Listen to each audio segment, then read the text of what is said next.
Assalamualaikum warahmatullahi wabarakatuh. Alhamdulillahirabbil alamin, nahmaduhu wa nasta'in, wassalatu wassalamu ala asyrofil mursalin wa ala alihi wa ashabihi ajma'in. Pertama-tama sekali marilah kita mengucapkan puji syukur kepada Allah Subhanahu wa taala yang senantiasa mencurahkan rahmat karunia dan hidayah kepada kita sehingga kita dapat bersama-sama hadir mengikuti pengajian kita pada malam hari ini. Tak lupa juga selawat dan salam kita hadiahkan kehadiran junjungan kita Nabi besar Muhammad sallallahu alaihi wasallam. Semoga termasuklah kita golongan yang mendapatkan syafaatnya di kemudian hari. Bapak-bapak, ibu-ibu jemaah pengajian rahimakumullah, pada malam hari ini bahasan kita adalah 4 cara mendekatkan diri kepada Allah yang pada malam hari ini akan disampaikan oleh Ustaz. Lanjutkan kepada Ustaz. Bismillahirrahmanirrahim. Alhamdulillahirabbil alamin. Wassalatu wassalamu ala asyrafil anbiya'i wal mursalin wa ala alihi wa sahbihi ajma'in. Assalamualaikum warahmatullahi wabarakatuh. Semoga Allah memberi kebahagiaan kepada kita dengan iman yang Dia kurniakan kepada kita dan kemudahan untuk bisa terus mengikut sunnah Nabi sallallahu alaihi wasallam. Qala Allah fil Qur'an, a'udzu billahi as-sami'il 'alim minasy syaithanir rajim. Wa in ta'adzana rabbukum la in syakartum la azidannakum wa la in kafartum inna 'adzabi lasyadid. Sungguh jika kamu bersyukur pasti kami akan menambah nikmat kepadamu, dan jika kamu ingkar azabku sangat pedih. Surat Ibrahim ayat 7. Bapak-bapak, saya pikir sunnah atau tabiatnya nafsu adalah merasa bangga kalau dekat dengan orang penting. Apakah dia penting karena punya harta, dia penting karena punya kedudukan, atau karena dia populer. Kadang-kadang tidak dekat pun cuma ditatap saja sekali sama orang penting itu terasa luar biasa. Jadi kemarin tidak sengaja saya jarang buka Twitter. Jadi satu mention Twitter saya ditulis oleh seorang yang mengatakan sangat terharu sekali di follow oleh seorang ustadz yang high tech, bilangkan saya. Jadi saya ketika melihat ada orang sering bertanya, maksud saya follow saja.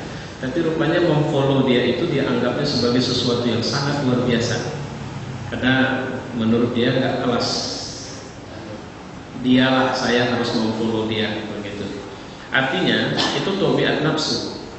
Tabiat nafsu yang saya maksud adalah kita seringkali merasa bangga ketika kita berdekatan atau berhubungan baik dengan orang tertentu yang kita tahu betul orang ini juga punya kedudukan di antara makhluk. Ini nggak usah dinafikan. Maka tidaklah heran kalau kemudian ada orang yang suka menyerupakan pakaiannya dengan pakaian orang yang dia cenderung kepada orang itu. Kalau istilahnya ngefans, ya. Kemudian pokoknya segala pernak-pernik yang dimiliki oleh orang bersangkutan, dia akan menyukainya. Apalagi zaman kita sekarang ini, lingkar atau batas agama itu sudah semakin rapuh. Sehingga kita bisa saja ngefans kepada orang yang tak jelas agama. Kita nggak peduli agamanya apa, yang penting kita suka sama dia. Anak-anak muda dengan penyanyi Korea, saya satu pun namanya nggak ada tahu. Tapi kalau ditanya sama anak remaja, itu pada hafal itu.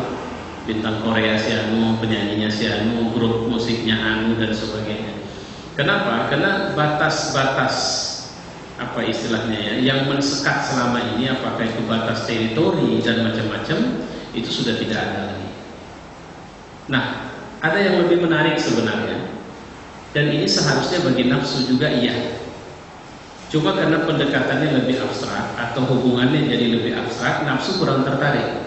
Karena nafsu itu pingin, dia suka sesuatu yang dia sukai itu sekarang di sini, as soon as possible. Itu kalau bahasa bahasa nafsu. Jadi kalau nafsu itu dijanjikan sesuatu kenikmatan, tapi nanti sebentar lagi.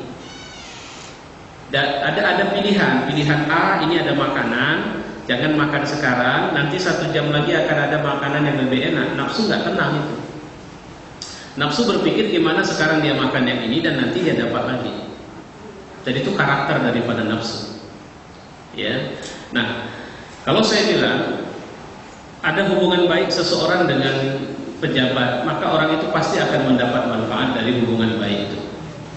Ya, seorang yang punya hubungan baik dengan kepala daerah, apakah itu gubernur, bupati, atau presiden di republik ini, pasti dia punya dampak yang itu memberi manfaat sama dia. Ya, apalagi hubungan baik itu diketahui banyak orang. Nah, malam ini kita mau bicara tentang hubungan baik yang terbangun antara kita dengan Tuhan. Apa untungnya rupanya?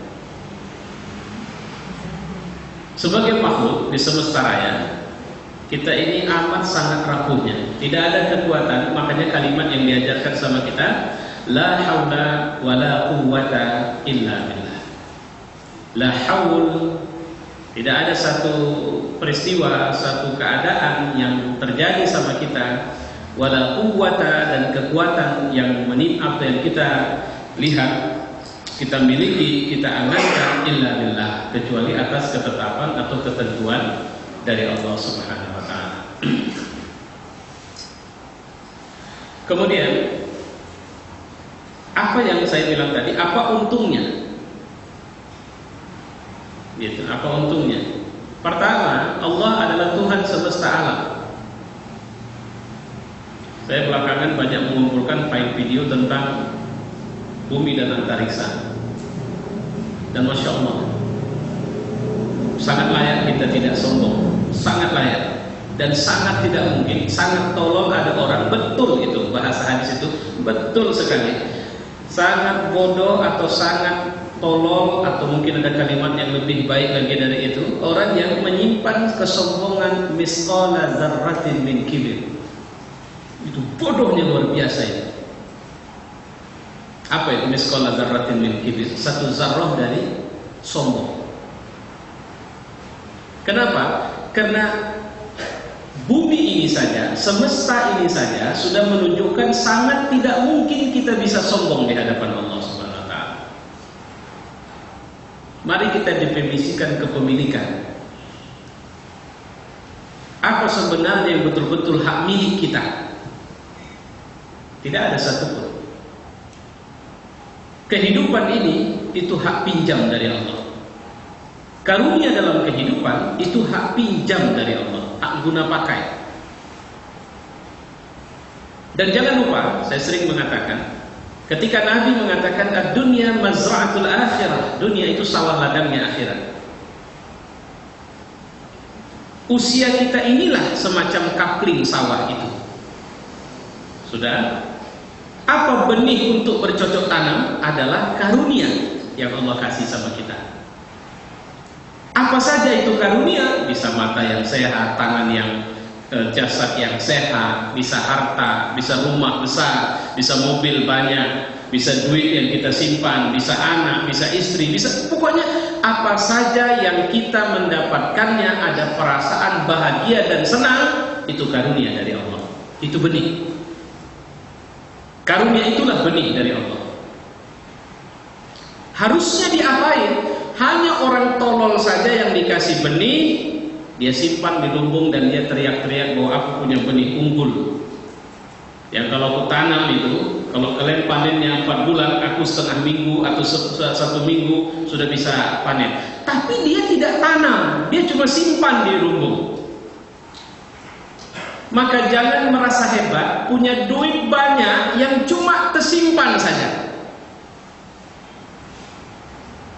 Gak ada hebatnya kalau punya rumah rami cuma untuk dibanggain di depan orang banyak. Aku punya rumah di sana. Dipakai untuk apa? Ya nggak ada. Kalau aku datang ke sana baru aku tidur situ. Jadi kalau nggak datang, ya nggak ada, cuma ya istilahnya pokoknya pundiku banyak lah. Akan sampai satu hari di mana Allah akan bertanya, rezeki yang aku kasih kau gunakan untuk apa?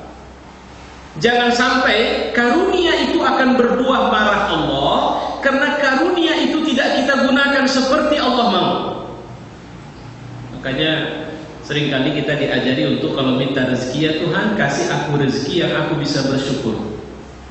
Kalau mau diterjemahkan dalam bahasa orang bisnis, kasih aku rezeki yang bisa aku buat jadi modal, bukan simpanan.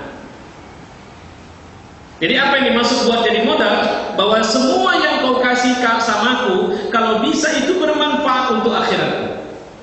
Jangan malah buat susah di akhirat nanti. Siapa yang melarang kita punya mobil sampai 17 misalnya? Tidak ada yang melarang. Tapi pertanyaannya, 17 itu untuk apa? Kalau cuma nyesain garasi di rumah kita. Kalau ditanya ada berapa isi keluarga? 2 orang. Mobilnya berapa? 17. Dipakai untuk apa yang 17 ini? Bosan ini ganti. Kalau udah bahasa bosan itu bahasa nafsu.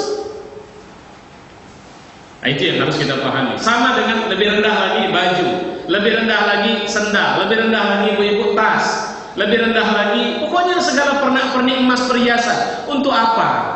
Untuk kesenangan. Dzalika mata' kalau bahasa Quran. Itu semua hanya perhiasan. Maka teori hidup kita itu sebenarnya adalah teori di mana kita harus meyakini bahwa kehidupan ini hakikatnya adalah pemberian yang harus berbuah. Dan mintalah rezeki dari Allah yang itu harus berbuah di akhirat, dan itu buah kebaikan. Nah, sekarang bagaimana upaya kita untuk bisa mendekat? Pada malam ini saya khilaf tadi sebenarnya bukan 4 Pak, 5. Ada 5 langkah kita bisa jadi qaribnya Allah. Jadi sahabat karib. Kalau pakai bahasa hadis nanti ada ahlullah, menjadi keluarganya Allah, menjadi waliullah. Mau nggak kita dekat? Kita sering menyebut dengan, karena begini ibu bapak, kalau kita sudah dekat kita jadi enak nanti. Kalau kita butuh dia akan care sama kita, lebih care dari yang tidak peduli sama kita. Jangan lupa ya, bentuk care atau perhatiannya Allah sama kita itu tidak ditandai ngasih duit saja. Bahkan kadang Allah tidak mau kasih duit, Allah kasih kedudukan, maqamam mahmudah, kedudukan yang semua orang dan semua makhluk akan segan sama kita. Bukan karena duit yang kita punya, bukan karena jabatan yang kita punya. Ya Allah, kalau nggak boleh saya mau jujur, saya sering mengatakan, belakangan ini saya sering seperti memakai baju yang pas, terasa lebih nyaman. Terbayang kembali saya bagaimana ketika Imam Nawawi berhadapan dengan raja di sebuah negeri, yang ketika raja mengatakan, kalau begitu aku hukum kau untuk keluar dari negeri ini, maka separuh ibu kota, rakyat di ibu kota ikut pindah sama beliau. Kenapa? Karena ternyata dia dihormati bukan karena sebab kedudukannya, melainkan karena sebab ketakwaannya kepada Allah. Dan kedudukan yang diperoleh karena sebab ketakwaan itu adalah karena sebab dia punya hubungan baik dengan Allah Subhanahu wa taala. Semua kita punya peluang. Bagaimana caranya? Yang pertama, cara untuk taqarrub, bersyukur atas karunia. Ini sudah kita bahas tadi sebenarnya. Ya. Bagaimana mungkin seorang muslim gelisah atau tidak bahagia dalam hidupnya, padahal nikmat Allah mengalir dalam diri dan kehidupannya dengan begitu deras dan tidak pernah berhenti. Pernah ibu merasa ketika meminum air ini, air teh itu kita minum di saat kita haus sekali, pernah nggak bayangan yang muncul adalah, ya Rabb, ada hari di mana orang tidak kau berikan minuman kepada mereka.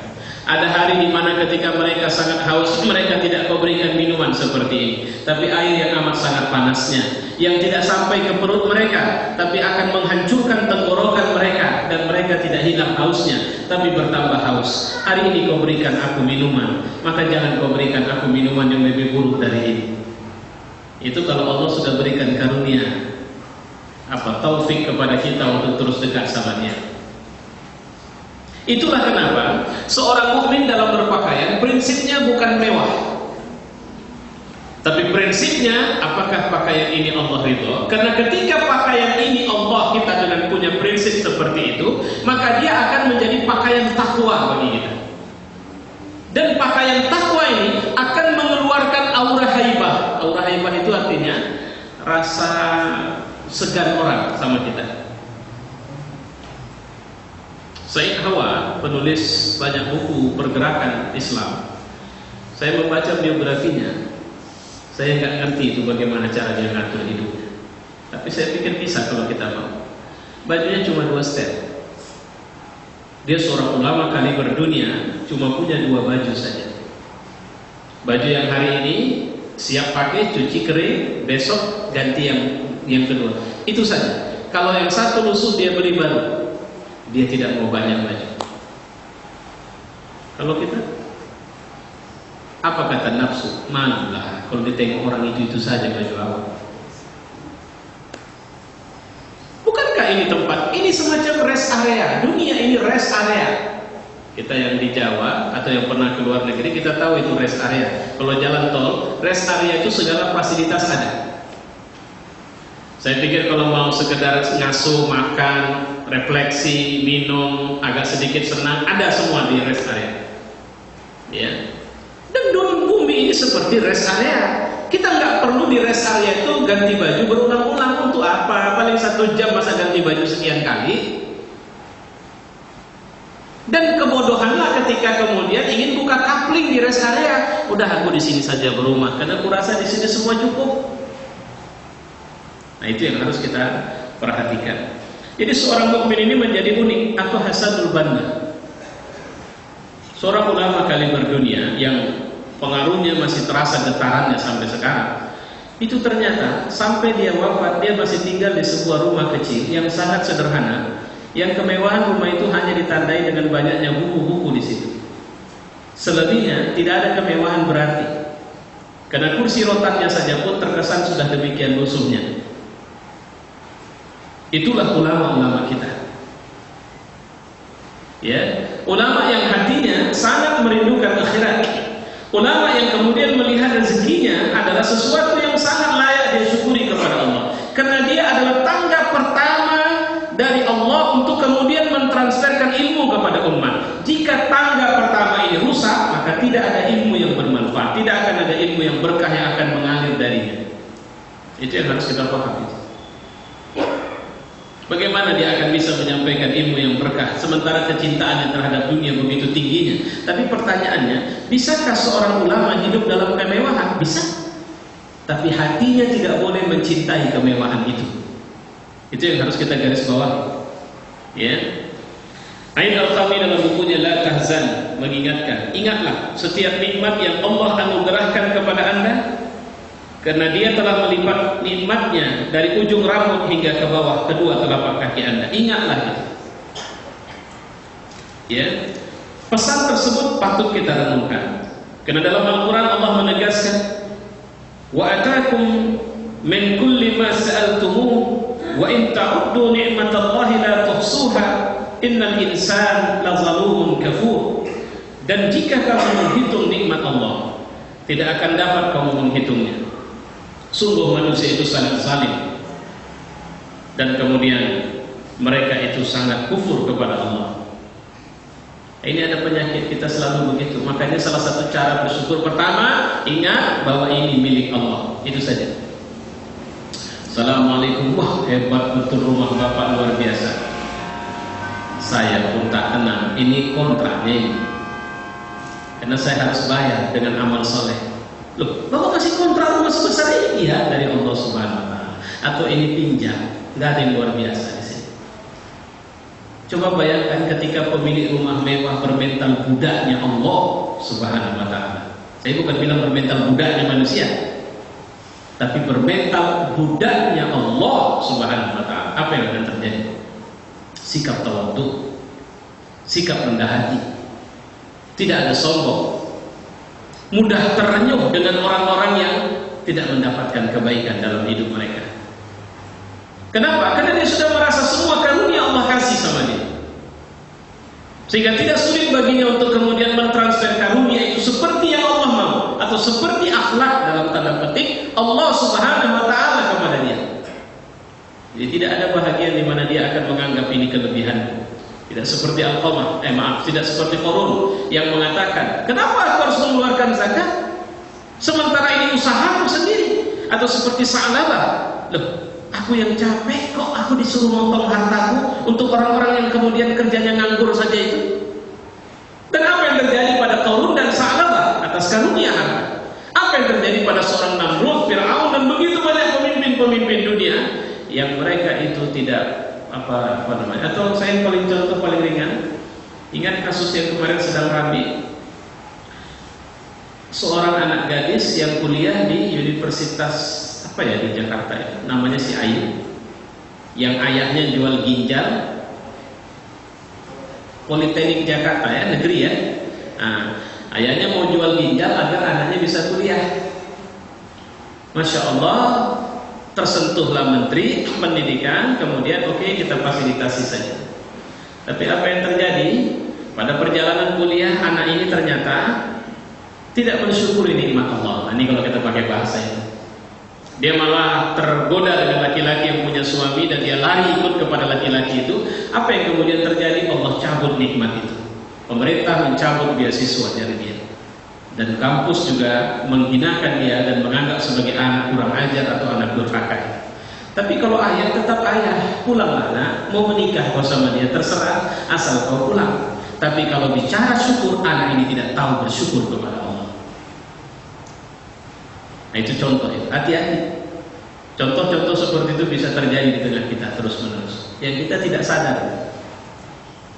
Jadi ketika Allah mencabut nikmat itu kan apa yang membuat kita senang. Maka biasanya cara mencabutnya dengan memberikan musibah. Nah, itu dia. Walaupun nikmat itu sebenarnya bisa jadi musibah. Ustaz, ada pertanyaan ini. Ada orang yang dia tidak dekat sama Allah, tapi nikmat banyak sekali sama dia. Saya bilang, tidak, itu bukan nikmat. Kalau pakai bahasa bebas, itu lebih racun sama dia. Dan itu rampasan. Dan pasti dia akan disulitkan dengan semua itu nanti. Percayalah. Karena kita tidak disuruh untuk menuntut kekayaan di muka bumi, tapi kebahagiaan. Jadi apapun, berpikirlah dan siasatilah hidupmu supaya bisa bahagia. Dan ternyata kebahagiaan itu kita bisa dapatkan melalui dengan cara memberi, bukan menunggu, bukan menerima atau apapun. Oke, ini yang pertama. Yang kedua, kalau pertama tadi kita bersyukur atas karunia, yang kedua kita harus berprasangka baik sama Allah. Jangan punya prasangka buruk. Asa an takrahu syai'an wa huwa khairun lakum, wa asa an tuhibbu syai'an wa huwa syarrun lakum, wallahu ya'lamu wa antum la ta'lamun. Kadang kau menginginkan sesuatu tapi itu tidak baik untukmu. Kadang kau tidak menginginkan sesuatu tapi Allah kasih karena itu baik untukmu. Dan Allah lebih tahu, kau tidak tahu. Ini jadikan prinsip ini. Wallahu ya'lamu wa antum la ta'lamun. Itu Baqarah ayat 216. Allah tahu, kau tidak tahu. Apa yang akan terjadi sama kita jam 5 pagi nanti? Wah, terlalu lama jam 5. Nanti jam 10 malam ini, apa yang akan terjadi bagi punggung bumi ini? Allah tahu, kita tidak tahu. Mana kita lebih percaya sama yang sudah tahu apa yang bakal terjadi, ketimbang kita tidak tahu sama sekali. Jangan pernah mengatakan Tuhan tidak sayang kepadaku karena apa yang kuinginkan ternyata tidak diberinya. Saya sering mengatakan, pulanglah kepada cerita orang tua terhadap anaknya. Ketika anaknya meminta sesuatu, orang tuanya tidak memberikan jawaban apapun. Saya pernah kasih contoh, anak saya minta PS4 begitu lamanya, sampai sekarang belum saya kabulkan. Berulang-ulang. Sampai dia buat penawaran, nanti kalau naik kelas di sini, kalau nanti juara, kalau ini, kalau itu. Saya tidak memberikan jawaban apapun. Tapi pertanyaannya, saya jawab di sini. Apa saya tidak sedang berpikir? Saya berpikir. Yang saya pikirkan, nggak mungkin nih anakku kasih sekarang. Nggak PS4 saja, aku sudah susah mengendalikan dia. Apalagi aku kasih nikmat PS4. Nikmat yang ada ini saja aku sudah ingin cabut satu-satu supaya dia bisa lurus. Ini cara berpikir saya sebagai orang tua. Saya ingin potong nikmat yang ini supaya dia tidak punya akses terlalu bebas, mungkin jam akses browsing dia macam-macam, itu saya mau kurangin. Artinya apa? Ketika saya mengurangi satu nikmat kepada anak saya, bukan karena saya benci sama dia, tapi karena saya sedang berpikir bahwa aku mau dia jadi anak yang baik. Bukankah Allah jauh lebih sayang kepada kita? Tapi apa kata anak itu? Allah, Buya payahlah. Udah semua kami buat pun ternyata enggak juganya. Nah, kemarin katanya suruh baca Quran dan kami baca, tahu-tahu enggak, bohong. Nah, kira-kira begitulah lontaran-lontaran yang mereka lemparkan. Tapi pertanyaannya, apakah saya tidak sedang ingin mengabulkan apa yang mereka minta? Saya sedang ingin mengabulkannya. Cuma saya merasa mereka belum bisa menerimanya hari ini. Kenapa belum bisa? Karena sebab mereka sendiri, bukan karena sebab saya tidak mau kasih. Mereka sendiri yang buat mereka tidak bisa menerima apa yang mereka minta itu. Pernahkah kita berprasangka seperti itu? Ya Tuhan, aku sudah berulang minta, tapi kenapa tidak? Loh, lihat Nabi Allah Zakaria. Dari dia menikah sampai dia tua, dia masih minta punya anak, Allah tidak kasih. Kenapa? Karena ada satu rahasia, Allah suruh dia menjaga seorang anak perempuan yang bakal menjadi ibu seorang nabi, yaitu Maryam alaihissalam. Bukankah Maryam di bawah pengawasan seorang Zakaria? Ketika Maryam sudah besar dan sudah bisa dan berpeluang melahirkan anak, waktu itu Allah memberikan karunia dengan adanya Isa al-Masih, barulah Allah mengabarkan, kau dapat Yahya. Coba lihat rahasia dan cara kerja itu. Jadi selama ini mungkin kita mendengar bagaimana kerja kerasnya atau ikhtiar baik sangkanya seorang Zakaria, tapi Allah belum mau kasih, kau rawat dulu Maryam.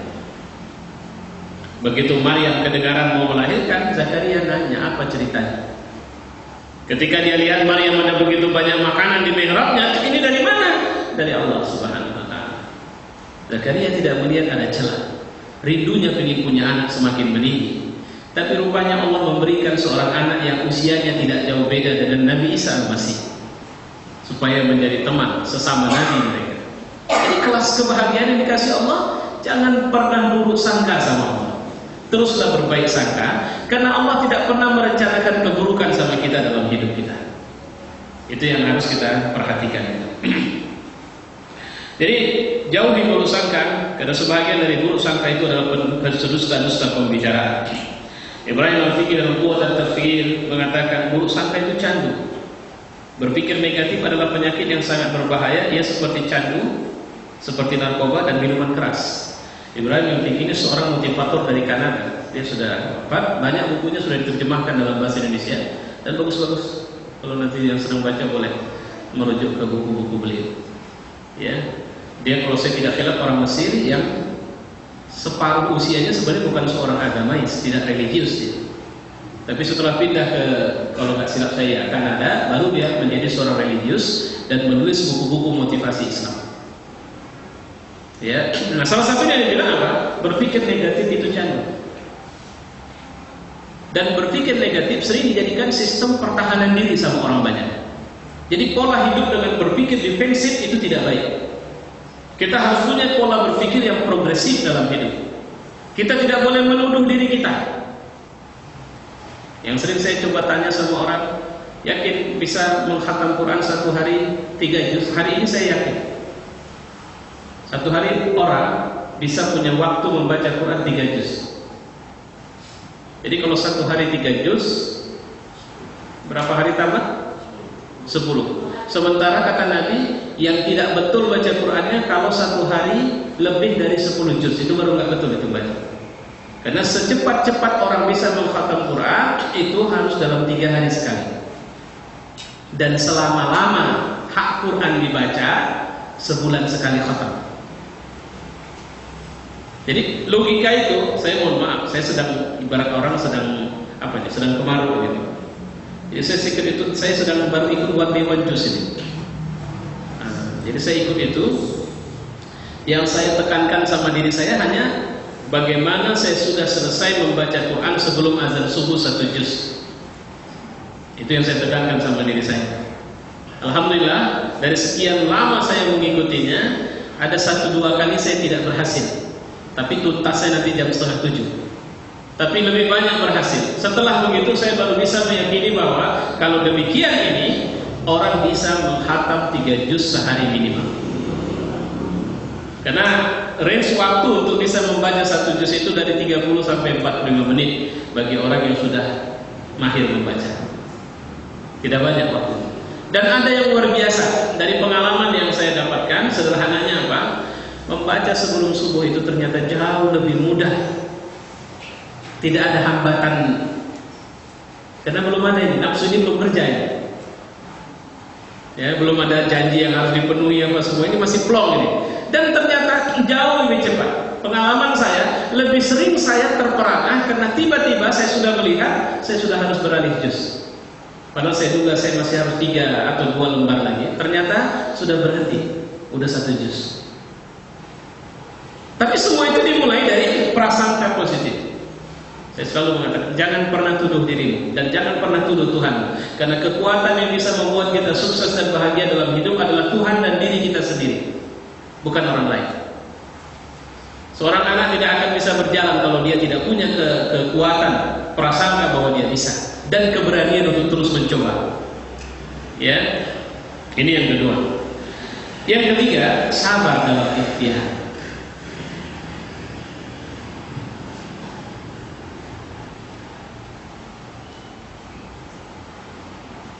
Sabar dalam ikhtiar.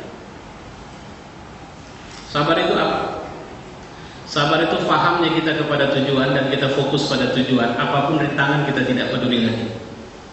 Sehingga selama apapun perjalanan, jika itu masih berada di rel yang benar, kita akan terus bertahan di jalan ini. Sesabar orang tua yang terus mendoakan anaknya yang mungkin menjauh dari kesolehan. Ya, ada yang menarik. Saya membaca sebuah artikel kemarin saya share di Facebook saya. Terus terang saya bacanya, sebenarnya saya suka menangis sendiri kalau bawa mobil. Jadi penyakit saya sekarang, saya bawa mobil. Medan ini ada nikmat baru.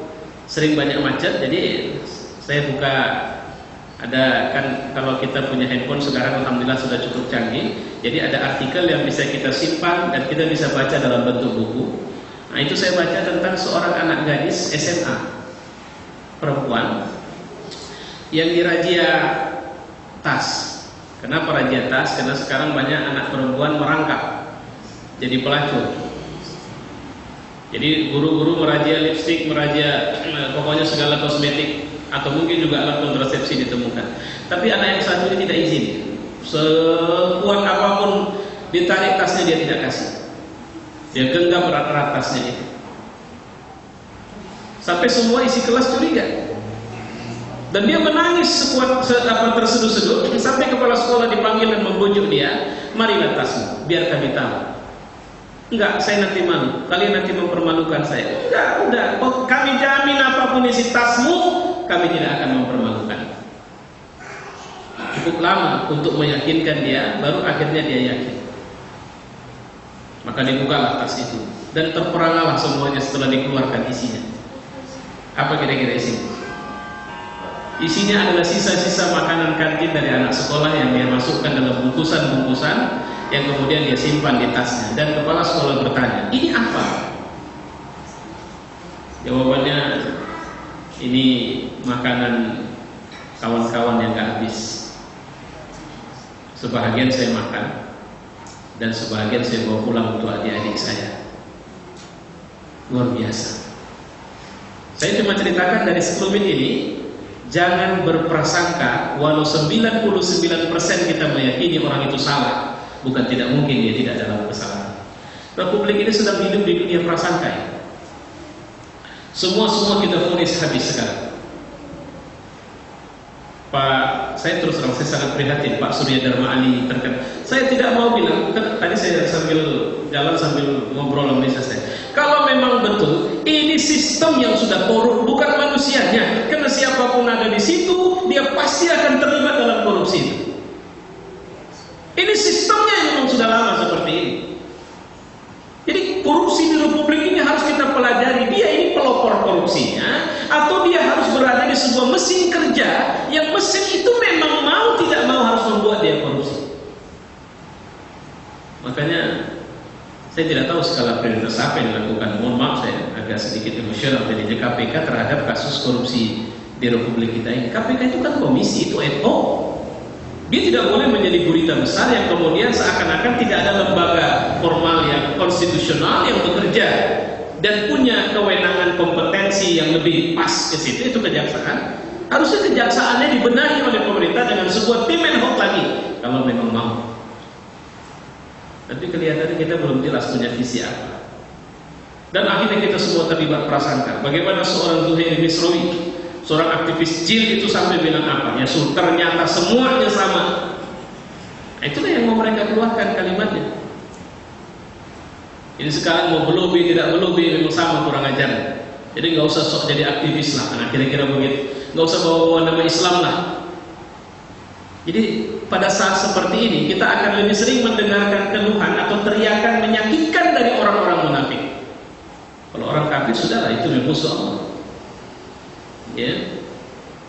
Jadi kita harus sabar. Sesabar seorang ibu yang harus digesar oleh begitu banyak orang ketika dia melahirkan anaknya. Karena dia butuh melihat senyum atau teriakan. Walaupun dia melihat uniknya, saya bilang sangat unik. Seorang anak lahir yang sakit itu ibunya, tapi yang menangis itu anaknya. Apakah dia lahir dengan kesakitan? Kan tidak ada. Tapi yang sakit itu ibunya sebenarnya. Cuma begitu lahir yang menangis itu adalah anaknya. Ini filosofi luar biasa. Ini hikmah luar biasa. Tangisan itu malah membuat kesakitan ibunya hilang. Apalagi setelah ditunjukkan bayi itu, sampai dia sudah lupa proses sakit yang dia rasakan tadi. Begitulah rahasia Allah dalam hidup kita. Maka jangan pernah membunuh cita-cita besar yang kita inginkan dalam hidup kita. Teruslah membangunnya, karena sebab Allah pasti bersama kita dan merencanakan momentum agar semua cita-cita itu terwujud. Yakinlah. Ya. Terakhir, 4 bukan 5, ini salah kata saya. Tawakal. Bagaimana jika harapan dari upaya dan pengorbanan kita lakukan tidak membuahkan hasil? Tawakal sajalah kepada Allah, karena yang paling mengerti mana yang terbaik itu Allah, bukan kita. Ibnu Hajar mengatakan, tawakal itu memalingkan pandangan dari berbagai sebab setelah sebab disiapkan. Sebab bukanlah penentu, tapi Allah yang menentukan. Sudah bagaimana dia? Sudah dibawa ke rumah sakit. Posisi sekarang di ICU. Sudah ditangani dokter? Sudah. Jadi apa yang harus kita buat? Tawakal. Kira-kira itulah tawakal itu. Di mana dia sekarang? Di rumah. Jadi kenapa tidak bawa di rumah sakit? Kami sudah tawakal. Itu salah. Ya. Jadi kalau si tawakal itu artinya saya sudah belajar, maka ujian datang kopean, malam tolong HP jangan dimatikan ya anak-anak ya, karena nanti ada SMS yang masuk, ternyata itu udah sekian tahun ini kayak begitu. Jadi sama aja di dunia pendidikan pun kita sudah diajari tidak benar ya. Tapi memang itulah faktanya, itulah sistemnya, begitu. Lantas apakah kita bertawakal dengan lembar jawaban atau kunci jawaban yang dikirimkan itu? Sebuah kebodohan seorang anak yang bertawakal dengan itu. Allah paling tidak suka kita polanya. Makanya Allah tidak buat kita besar, karena kita ini tidak pernah percaya sama dia. Kita selalu lebih percaya dengan kesanggupan, kemampuan, atau kemudian kolusi yang kita buat jelas-jelas di depan mata. Saya ulang sekali lagi, apa kata Ibnu Hajar? Tawakal yaitu memalingkan pandangan dari berbagai sebab setelah sebab disiapkan. Artinya setelah sebab disiapkan untuk mendapatkan akibat. Jadi jangan gerusa-gerusu. Jadi kalau kita sudah mengatakan A, menginginkan A, dan kita membuat semua sebab agar A itu bisa kita dapat, ujungnya tawakal. Yakini bahwa Allah yang menentukan itu semua, bukan kita. Dan keputusan Allah itu akan menjadi lebih enak kita terima. Karena ketika keputusan Allah bilang tidak, kita tenang. Karena pasti Dia punya rencana yang lebih baik untuk. Ketika Allah bilang ya, kita jangan merasa itu adalah usaha kita. Karena pasti keputusannya yang membuat itu terlaksana. Akhirnya kita begitu, insyaallah. Mudah-mudahan ini kenapa saya larikan tidak kita risalah ta'lim, karena kita terkendala satu pertemuan tidak ketemu. Jadi risalah ta'lim itu lebih serius, walaupun saya nyampaikannya malam ini juga agak serius ini, tapi saya merasa ini pelajaran segar untuk menjadi pedoman atau kiat.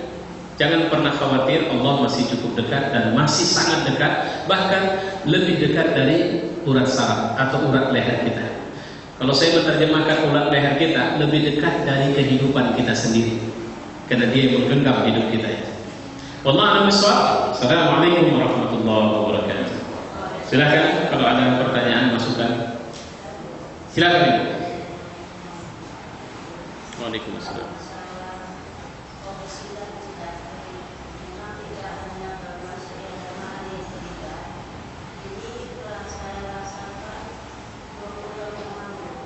Saya pengurusan paspor ke Malaysia. Nah itu tertulis waktu itu sekitar 5.000. Saya kasih 5.000 untuk administrasi, tapi tidak ditulis berkas saya tadi. Iya. Saya jumpai bahwa ditulis. Dia suruh lihat saya start. Kuliah ke belakang, ada apa? Saya bilang itu mata sipit. Mereka tahu bayar berapa gitu dia start. Berapa? Saya bilang 400. Dia namanya korupsi. Saya bilang itu Ustaz. Sampai dunia kiamat negara kita ini memang korupsi, katanya Ustaz. Dia bilang, aku kalau pakai itu berapa bukannya masuk bayar ini pakai aku dalam sekarang mengalami aku itu Ustaz. Dia bilang bayar sekali itu. Minta finansi saya bilang Ustaz. Kamu dia masih Ustaz? Ya. Duduk makan. Tidak, aku mau makan, aku mau ngurus paspor, saya bilang kan. Akhirnya gagal itu, saya bilang aku tidak izin punya akhirat ini ya, kalau sebuah mampu, saya bilang Ustaz. Tapi aku terpaksa, karena nggak mau ngurus kalau nggak pasti. Semuanya itu dari atas sudah memang korupsi, gaji kami cuma sekian, anak istri kami makan minyak, pakai segala macam makan itu. Jadi itu gimana Ustaz? Apakah kita harus terlibat mengikhlas dan kepolisian mereka itu? Itulah saya bilang tadi sistem ya Bu ya. Apakah kita terkena dosa dari perilaku yang kita lakukan? Tidak ada satu perbuatan yang kita buat di muka bumi kecuali pasti akan ditanggungjawabkan di hadapan Allah. Semua yang ibu lakukan adalah sebab-sebab yang mendatangkan dosa bagi ibu. Nanti ibu akan bertanggungjawabkan itu di hadapan Allah. Tapi ibu jangan takut. Ibu tidak akan dizalimi ketika mempertanggungjawabkan. Kenapa? Kalau ditanya yang ibu lakukan salah 100% salah. Dan ibu akan dituntut dengan kesalahan. Ya, akan dituntut dengan kesalahan nanti di hadapan Allah. Tapi bisa dibebaskan dari situ. Kenapa? Nah itu tadi. Karena keterpaksaan itu. Jadi apa yang membuat akhirnya keluarlah kita? Makanya tidak ada nanti. Ada beberapa tempat yang salah satunya kita tidak bisa senyum, tak teringat siapapun kecuali diri kita sendiri, yaitu waktu kita ditanyai oleh Allah. Tapi saya terpaksa. Kenapa? Diselesaikan dulu. Pokoknya jangan sampai ada kezaliman di situ. Baru setelah ditemukan memang kena sebab betul-betul keterpaksaanlah, baru ibu tidak itu saja apa? Ya, tapi ini udah zamannya ya. Aku mau ikut zaman atau mau ikut Allah? Zaman, jangan salahkan zaman. Ini udah manusianya yang kurang ajar, bukan zamannya. Ada sebuah diskusi begitu. Jangan kalian menyalahkan zaman, karena akulah zaman. Itu hadis qudsi. Ya. Dan ketika kalian melakukan kesalahan, kalian tuduhlah zaman, kalian bilanglah zaman. Akulah zaman, kata Allah. Itu Itu sama dengan kalian menuduh. Dan aku tidak pernah merencanakan bahwa zaman ini akan lebih buruk dari zaman ini, tidak. Tapi manusia memang tidak. Jadi bisa paham ya Bu ya.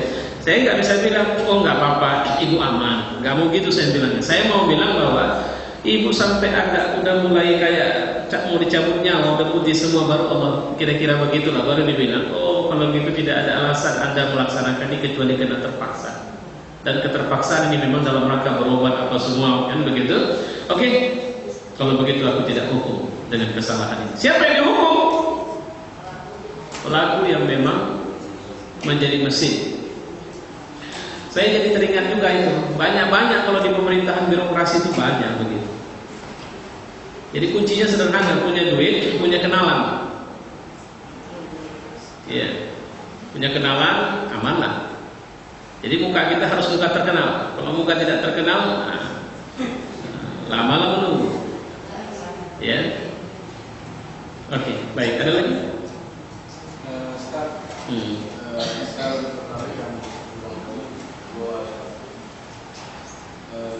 Saya sering dengar bahwa kita tuh ada doa 13 sekarang, jadi yang benar belajar.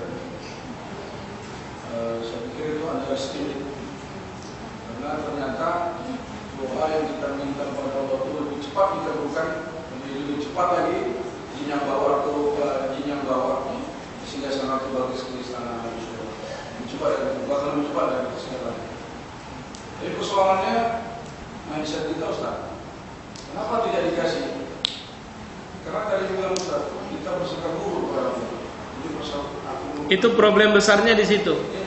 Kalau bicara doa, problem besarnya adalah buruk sangkanya kita sama Allah. Iya. Artinya kan ini Ustaz, kenapa kita tidak dikasih? Allah mau tahu ini terbaik sama kita. Kalau orang kafir mungkin kita dikasih saja, karena kita tidak sayang. Apapun. Jadi saya potong dulu ya. Jadi begini dia, nanti boleh dilanjutkan. Ud'uni astajib lakum. Minta sama aku kasih. Artinya nggak ada yang nggak dikasih Allah. Ya Tuhan kasihlah aku jabatan, ya Tuhan kasihlah aku uang, ya Tuhan kasih apa saja yang kita minta selama itu halal, Allah kasih. Tapi saya ingin bilang tadi seperti orang tua itu. Orang tua memberikan sesuatu, pasti dia tidak menginginkan kehancuran anaknya terhadap sesuatu yang dia berikan. Jadi rasa sayangnya itu bukan nafsunya, tapi rasa sayangnya pemberiannya harus menjadi satu kebaikan bagi anaknya, apalagi Allah. Tapi semua itu dia list. Ini yang kau minta kemarin, kau kasih semua. Ya. Kadang-kadang itu tadi, pokoknya sangat mirip kalau saya bilang. Makanya kalau boleh ada personifikasi Tuhan dalam kehidupan di makhluk manusia ini, maka orang tua lah dalam tanda petik Tuhan yang bagi anak. Dengan semua peran Tuhan yang sebagai Rabbul Alamin itu. Ya. Jadi kalau bayangkan kalau kita susah, saya 9 bersaudara ibu, ada saudara saya yang susah. Baik dari istri saya, baik dari kami, dari saya. Dari istri saya ada adiknya yang susah, dari saya ada yang susah. Kalau sudah ketemu, kadang-kadang awak ini kan anak, pingin juga dapat kasih sayang secara terbuka dari orang tua itu yang dia ungkapkan langsung gitu. Kadang-kadang manusiawinya kita itu pingin gitu. Tapi orang tua itu tidak pernah. Dia lebih suka menceritakan sayangnya terhadap anaknya yang susah itu. Jadi pikiranku itu sekarang. Kalau berdoa yang kudoakan selalu sianu, nggak kesebutnya nama awak gitu.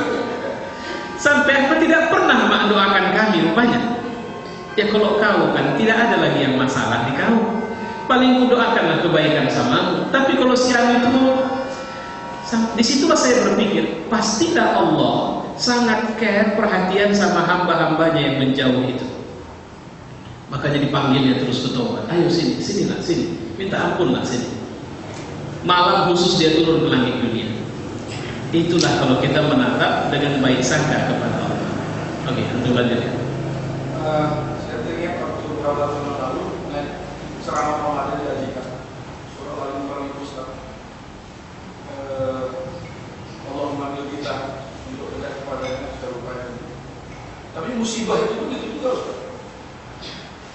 musibah itu ternyata bukan, ada beberapa cobaan. Saya bilang bukan cobaan, tidak sekelas kita cobaan. Saya ternyata orang lain. Kalau saya tidak sekelas saya dapat cobaan, tapi musibah. Kenapa musibah? Ibarat orang tua, Ustaz. Dia ngasih terus, tapi dia pernah pulang ke rumah minta apa-apa. Sekali-sekali di stop itu kiriman, pasti dia datang terus. Begitulah, Ustaz. Ya, kalau mengikut hadis betul, sepakat. Karena Allah hanya akan mencoba orang yang Dia suka. Innallaha idza ahabba, jika Allah mencinta qauman ibtala, maka ditimpakannya cobaan. Jadi tanda cinta itu kasih cobaan. Musibah itu dari kata asabah. Asabah itu yang menimpa. Jadi musibah itu bisa menimpa semua orang. Tapi yang sifatnya cobaan itu hanya diberikannya kepada orang-orang mukmin yang Dia cinta. Jadi Dia sudah cinta itu kalau Dia coba kita. Dan cara Allah mencoba dalam Quran ada dua orang yang secara terang-terangan disebut, bahkan tiga nabi yang disebutkan menerima cobaan yang berat. Walaupun nanti ada 5 nabi yang disebut dengan ulul azam, itu sedikit berbeda. Pertama Nabi Ayyub alaihissalam, kedua Nabi Yusuf alaihissalam, yang ketiga saya bilang 3 tadi, siapa satu tadi? Ayyub alaihissalam dengan karunia-karunia kenikmatan yang diambil satu demi satu. Yusuf alaihissalam yang dipisahkan Nabi Allah Ibrahim alaihissalam. Kalau Nabi Allah Ibrahim alaihissalam bedanya bukan dicabut, disuruh bunuh. Jadi sembelih. Itu sesuatu yang sangat berat. Ya. Dan malangnya perintahnya tidak datang Jibril. Kalau datang Jibril pasti langsung dikerjakan melalui mimpi. Coba ini mencerna mimpi bahwa ini sebuah kebenaran. Makanya dia tanya sama anak, inni ara bil manam anni azba'uka fanzur madza tara. Inni ara. Ara maknanya aku sudah enggak ragu. Aku memang kelihatannya membunuh atau menyembelih. Fanzur madza tara. Kira-kira menurutmu gimana? Si anak rupanya juga adalah orang yang bersih. Ya abatif al ma tu'mar. Dia bukan bilang itu mimpi kosong, tapi ayah itu perintah, kerjakan saja. Satajiduni insyaallah minas sabirin. Nanti kau akan lihat, mudah-mudahan aku bisa sabar. Dahsyat itu cobaan dahsyat. Jadi jangan bilang bahwa begitu oke kata Ibrahim lantas Allah bilang enggak jadi, ganti kambing. Enggak. Itu sampai pada tingkat Ibrahim memang sudah menyembelih itu.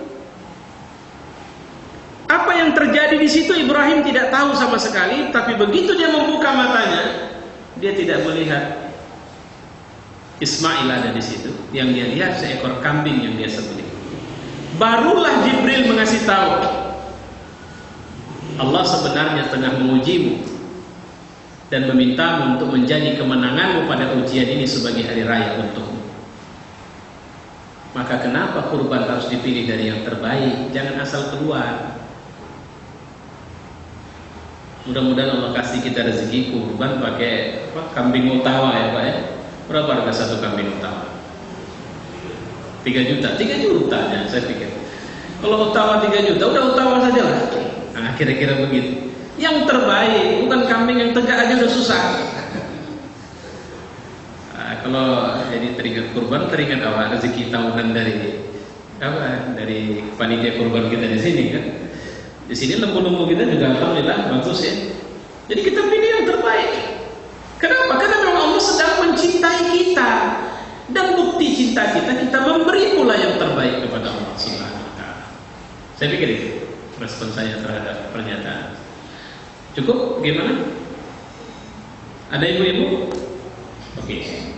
Persis seperti yang saya bayangkan, jam 21 tepat kita berhenti. Insyaallah kita ketemu 2 pekan mendatang. Mari kita tutup dengan doa. Alhamdulillahirabbil alamin wassalatu wassalamu ala asyrofil anbiya'i wal mursalin wa ala alihi wa sahbihi ajma'in. Allahumma ij'al hadha jam'ana fi hadha al-majlis jam'an marhuma wa tafarruquna min ba'dihi tafarruqan ma'suma. Rabbana atina fid dunya hasanah وفي الآخرة حسنة وقنا عذاب النار وصلى الله وسلم على محمد وعلى آله وصحبه أجمعين والحمد لله رب العالمين تقبل الله منكم. Demikianlah tadi pengajian yang telah disampaikan oleh Bapak Ustaz Latifkan, yaitu 4 cara mendekatkan diri kepada Allah. Mudah-mudahan dengan ilmu yang disampaikan tadi dapatlah menjadi pegangan hidup kita untuk masa-masa yang akan datang. Baiklah, kepada Ustaz kami ucapkan terima kasih, dan pengajian kita tutup dengan mengucapkan alhamdulillahirabbil alamin. Assalamualaikum warahmatullahi wabarakatuh.